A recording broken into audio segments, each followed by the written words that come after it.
Hi good morning everyone. మార్నింగే లేచి గార్డెన్లోకి ఒక్క రౌండ్ అట్లా వాక్ చేసా. సో ఫ్రెష్గా చుక్క కూర కనిపిస్తుంది.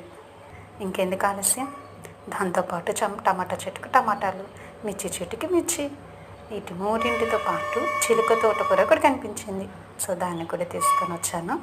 ఏం చేద్దామా లోపలికి వచ్చేటప్పటికి నాకు ఇంట్లో కిచెన్లో ఎర్ర కందిపప్పు కనిపించింది. సో మూడింటిని కలిపి పప్పుచారు చేస్తే ఎట్లా ఉంటుందా అని అనుకున్నా.